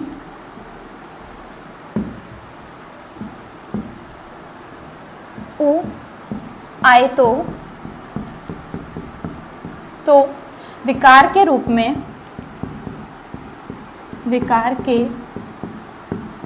में दीर्घ स्वर आ, ई और उ प्राप्त होता है। इस प्रकार की संधि को हम क्या कहते हैं? दीर्घ स्वर संधि के नाम से जानते हैं। नियम को आप देख चुके हैं, इसके उदाहरण हम देख लेते हैं। उदाहरण की अगर हम बात करते हैं, सबसे पहले हम बात करते हैं अ की। ऐसे में मान लीजिए आपका कोई शब्द है राम, धन, अवतार। इनका जब हम योग करेंगे तो आप देख रहे हैं म के साथ आपको कौन सा स्वर देखने को मिल रहा है? स्वर आपको मिल रहा है अ, और यहाँ पर भी आपको स्वर देखने को मिल रहा है अ। दोनों ही अ का जब हम योग करेंगे तो क्या बन जाएगा? दीर्घ आ बन जाएगा, और आपका जो शब्द बनेगा वह बनेगा रामावतार। इसी प्रकार से आप अगर किसी और शब्द की भी बात करें, मान लीजिए आपका कोई शब्द है देव, धन, आलय। अब यहाँ पर क्या है? व के साथ आपको देखने को मिल रहा है स्वर अ, और आलय में आपको देखने को मिल रहा है दीर्घ स्वर दीर्घ आ, और यहाँ पर भी क्या हो जाएगा? दीर्घ आ हो जाएगा, यानी कि जो आपका शब्द बनकर तैयार होगा वह हो जाएगा देवालय। तो यहाँ पर अ हो, अ के सामने अ या आ के सामने दीर्घ आए। ठीक उसी प्रकार से इसका विपरीत भी अगर हम करेंगे, दीर्घ आ के बाद ह्रस्व आए तो वहां पर भी क्या होगा? दीर्घ स्वर संधि के नियम से स्वर सदैव दीर्घ हो जाएगा। सजातीय स्वर संधि के नियम से स्वर जो होगा सदैव ही दीर्घ प्राप्त होगा। ये तो हो गए आ के। ठीक इसी प्रकार हम ई और उ में भी देख सकते हैं। मान लीजिए आपका कोई शब्द है कवि, धन, इंद्र, और मिलकर क्या बनेगा? कविंद्र। जो स्वर होगा वह क्या होगा? दीर्घ हो जाएगा। या फिर आप बात करते हैं, आपका कोई शब्द आता है जो कि है भानु, धन, उदय, और आपका शब्द बनके तैयार होता है भानुदय। उ का उ से योग हुआ और क्या बना? दीर्घ उ बन गया। तो इस प्रकार की जो संधि होती है वह दीर्घ स्वर संधि के नाम से जानी जाती है, जिसमें सजातीय स्वर का योग होता है और जो आपका परिणाम होता है वह दीर्घ स्वर के रूप में प्राप्त होता है। तो यह थी स्वर संधि के अंतर्गत पहली संधि जो थी दीर्घ संधि। अब हम आगे बढ़ते हैं। जो हमारी दूसरी संधि थी वह है गुण संधि।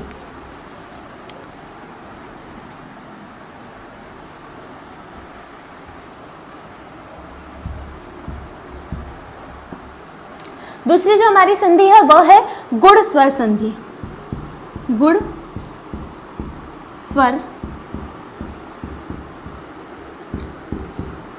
संधि दूसरे प्रकार की संधि है गुण स्वर संधि। अब इसमें क्या होता है? वहां तो हम योग को देख चुके हैं, अ का अ से, ई का ई से और उ का उ से योग हुआ। अब हम क्योंकि सजातीय योग करा चुके हैं, सभी स्वरों का सजातीय योग करा चुके हैं इन सब का, तो यहाँ पर हम क्या बात करेंगे? आगे बढ़ेंगे तो सबसे पहले क्या लेंगे? अ को और अ की बात करेंगे, इन दोनों की बात करेंगे, और अब इनका योग क्रमशः हम आगे आने वाले स्वरों से कराएंगे।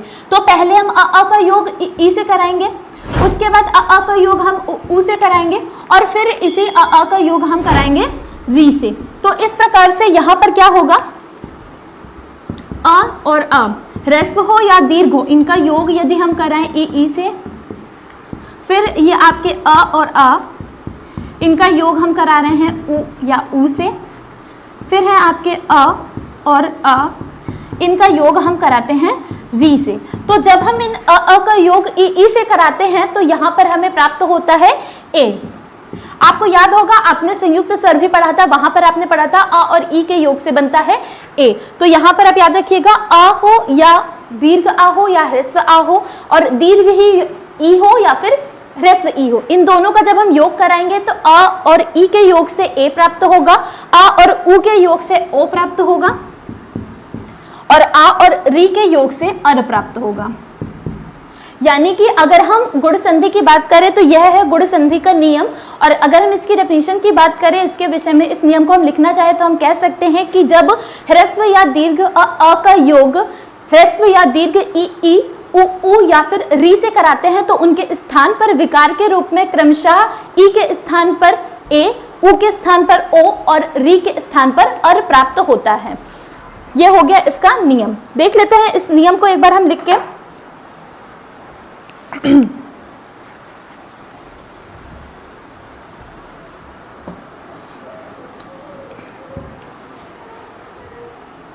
ह्रस्व या दीर्घ अ का योग ह्रस्व या दीर्घ ई उ या री से हो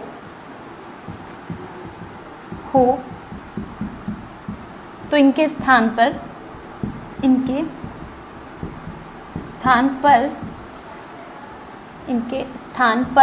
विकार के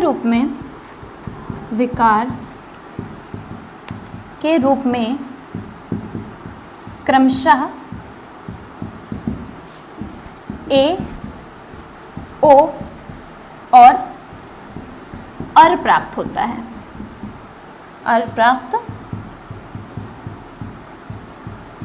होता है। नियम हम पहले ही लिख चुके हैं। अ के बाद ई या फिर ई कोई भी आता है तो उनके स्थान पर उनके योग से ए हो जाता है।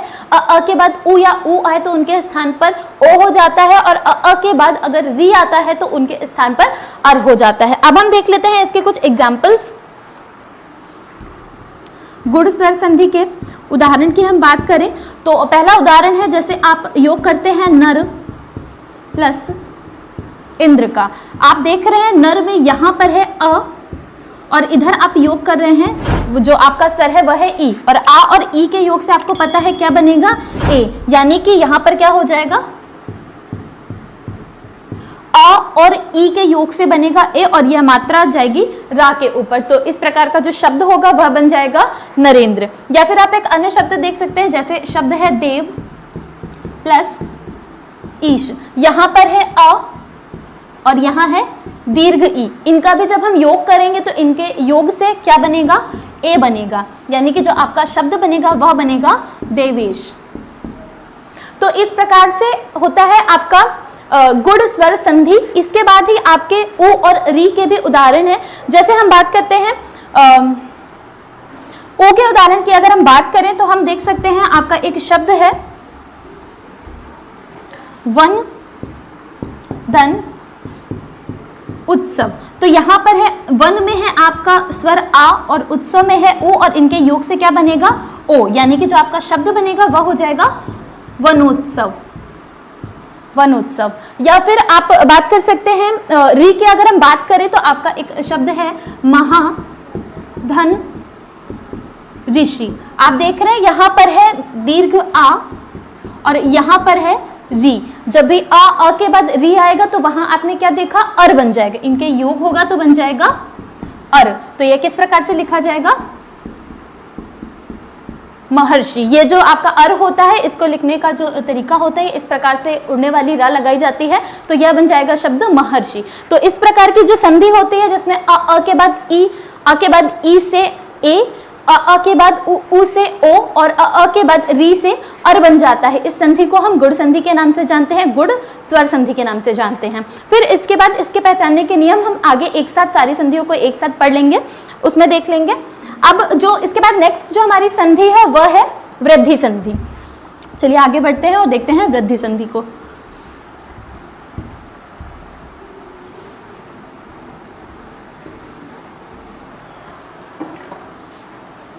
तीसरा जो प्रकार है वह है वृद्धि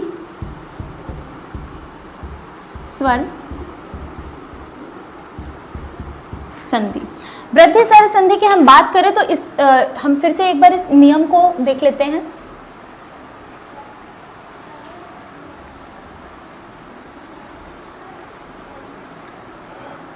अब देखिए सजातीय योग हम करा चुके हैं, अ का योग, ई का, उ का योग करा चुके हैं। फिर इसके बाद अ की हम बात कर रहे थे तो इन दोनों का योग हमने ई से करा दिया, उ से करा दिया और री से भी करा दिया। अब क्या बचता है, अब बचता है हमारा ए, ऐ और ओ और औ। तो यहाँ पर ये जो आपका अ है, इनका योग जब हम कराते हैं ए से, और इन्हीं अ का योग जब हम कराते हैं ओ से, तो क्या होता है, यह जो नियम है वह जाता है वृद्धि स्वर संधि के अंतर्गत। कैसे? सबसे पहले आपको पता है ह्रस्व या दीर्घ होगा अ, और इनका योग हम कराएंगे ह्रस्व या दीर्घ ए से, यानी कि ए या फिर ऐसे। दूसरी जो स्थिति होगी उसमें क्या होगा, अ का हम योग कराएंगे ओ अथवा अ से। अब यहाँ जो स्थितियां आपको देखने को मिल रही है, अ का योग हम करा रहे हैं ए ऐसे, और अ का योग हम करा रहे हैं ओ से। तो ऐसी स्थिति में आपको नाम क्या देखने को मिल रहा है, जैसे अभी तक आपने देखा दीर्घ जो संधि हो रही थी वहां पर क्या हो रहा था, दीर्घ मात्रा का प्रयोग कर रहे थे, कोई भी सजातीय स्वर का हम योग करा रहे थे, और जो परिणाम था उसमें हमारी जो मात्रा हमें प्राप्त हो रही थी वह थी दीर्घ मात्रा। फिर हमने गुण संधि को देखा, उसमें हमने गुणों की बात की, आद गुड़ा से यह बनती है, संस्कृत के अंतर्गत आएगा, माहेश्वर सूत्र के अंतर्गत, उसमें तो इसे समझाया जा सकता है। फिलहाल आप इसको ऐसे याद रखिएगा कि इस तरीके से चार्ट के थ्रू आप इसे याद कर सकते हैं कि इनका योग हमने ई से, उ से और री से कराया, और संयुक्त स्वर के आधार पर ई से योग हुआ, आ का ई से तो ए बना, आ का उ से योग हुआ तो ओ बना, और री से योग हुआ तो अर बना। अब हम इन अ का योग करा रहे हैं ए और ओ से। इनके योग में हम संधि का नाम क्या पढ़ रहे हैं, वृद्धि स्वर संधि। तो इससे आप याद रख सकते हैं वृद्धि का क्या अर्थ होता है।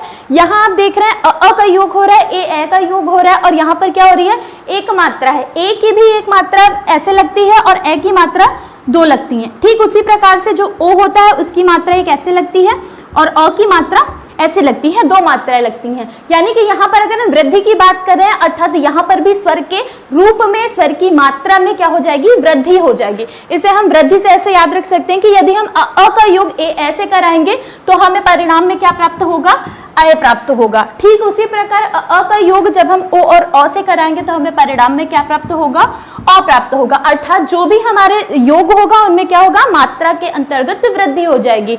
क्योंकि आपको पता अब इनके अतिरिक्त और स्वर तो आने वाले नहीं हैं, इन्हीं स्वरों में हमें योग करना है। तो अब इन सब का योग होने के बाद बचे हैं ए आई और ओ। वृद्धि की बात हो रही है, अर्थात इन्हीं की मात्राओं में क्या हो जाएगी, वृद्धि हो जाएगी। तो ये थे आपके वृद्धि संधि के नियम, वृद्धि संधि के। अगर अब इन्हें हम परिभाषित करना चाहे, परिभाषा के रूप में एक नियमबद्ध तरीके से लिखना चाहे, तो हम कह सकते हैं कि जब ह्रस्व या दीर्घ अ का योग ह्रस्व या दीर्घ ए ऐ ओ से कराया जाता है तो उनके स्थान पर क्रमशः ए ऐ के स्थान पर आई और ओ के स्थान पर अ हो जाता है। यानी कि जो भी आपकी मात्रा होती है उसकी वृद्धि हो जाती है, मात्रा के रूप में, मात्रा की संख्या में क्या होती है, वृद्धि हो जाती है। और इस प्रकार की संधि को हम वृद्धि स्वर संधि के नाम से जानते हैं। तो देख लेते हैं इसके नियम को।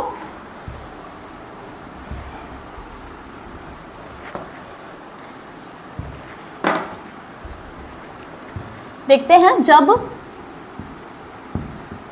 ह्रस्व या दीर्घ अ के साथ, देखिए मैं यहाँ पर ह्रस्व या दीर्घ लिख रही हूँ, अर्थात यह जो आ है इसके दोनों रूप आ और आ की बात हो रही है, या फिर इसे हम ऐसे ही लिख देते हैं, जब अ या फिर अ के साथ ए ऐ या ओ औ का योग होता है,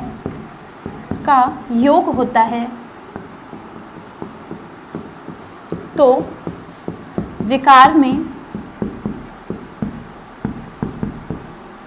क्रमशः अर्थात जब अ के साथ ए ऐ का योग होता है तो ऐ, और जब अ के साथ ओ का योग होता है तो क्रमशः ऐ और औ प्राप्त होता है। नियम आप इससे पहले मैंने लिखा ही था, नियम आप देख चुके होंगे, उसको आपने नोट भी कर लिया होगा कि जब अ के साथ ए ऐ आया तो जो आपका विकार हुआ, जो आपका रिजल्ट प्राप्त हुआ वो दीर्घ ऐ, यानी कि ऐ की मात्रा प्राप्त हुई, और जब अ के साथ ओ आया तो वहां पर भी आपका रिजल्ट के रूप में अ प्राप्त हुआ, यानी कि मात्रा में क्या हो रही है, वृद्धि हो रही है। यह है इसका नियम। अब हम बात करते हैं उदाहरण की, हम बात करते हैं तो आपका एक उदाहरण है, जैसे आपका शब्द है एक धन एक। अब देख रहे हैं यहाँ पर क में जो आपका स्वर निकल के आ रहा है वह है अ, और एक में आपका स्वर निकल के आ रहा है ए। अ और ए का योग होगा तो आपको पता है क्या बनेगा, आई बनेगा। तो इस प्रकार का जो शब्द बनेगा तो क्या बन जाएगा, जब यहाँ पर अ और ए के योग से होना है ए, तो क के ऊपर ए की मात्रा लग जाएगी, एक एक। या फिर आप एक अन्य शब्द भी देख सकते हैं, जैसे आपका होता है मत धन ऐक्य। मत ऐक्य में क्या होता है, अ है और ए है और इनके योग से क्या बनेगा, मत ऐक्य बनेगा। या फिर आप ओ की बात करें तो आप कह सकते हैं वन धन औषधि। यहां पर आपको क्या देखने को मिल रहा है, वन में है आ और औषधि में आपको देखने को मिल रहा है औ, और अ और ओ के योग से आपका जो रिजल्ट होगा वो क्या होगा, अ ही होगा, यानी कि आपका जो शब्द बनेगा वह हो जाएगा वनौषधि। आप देख रहे हैं इस प्रकार के जो भी शब्दों का योग हो रहा है, इनमें मात्रा क्या हो रही है, वृद्धि हो रही है, मात्रा की वृद्धि हो रही है। एक ए के स्थान पर ऐ और ओ के स्थान पर औ देखने को मिल रहा है। तो इस प्रकार का जो योग होता है वह आता है वृद्धि स्वर संधि के अंतर्गत। तो ये थी आज की क्लास, जिसमें हमने स्वर संधि के पहले जो 3 प्रकार हैं, सबसे पहले दीर्घ स्वर संधि जिसमें क्या होता है, मात्रा का दीर्घ रूप देखने को मिलता है। फिर गुण स्वर संधि जिसमें क्या होता है, ई अ और ई के योग से ए, अ और उ के योग से ओ, और अ और री के योग से अर देखने को मिला। और तीसरी प्रकार की जो संधि थी वह थी वृद्धि स्वर संधि, जिसमें आपने क्या देखा, अ के साथ ए के योग से ऐ और अ के साथ ओ के योग से औ देखने को मिला। अर्थात जो भी आपका स्वर था उसकी मात्रा में, उसके रूप में क्या हुई, वृद्धि हुई। तो ये थी 3 संधियां। इसके बाद आगे की जो स्वर संधि के जो आगे के प्रकार हैं, यड़ संधि और अयादि संधि, इन्हें हम आगे की क्लास में पढ़ेंगे। आई होप आपको क्लास पसंद आई है। अगर क्लास पसंद आई हो तो आप इसे लाइक कीजिए, अपने फ्रेंड्स के साथ शेयर कीजिए।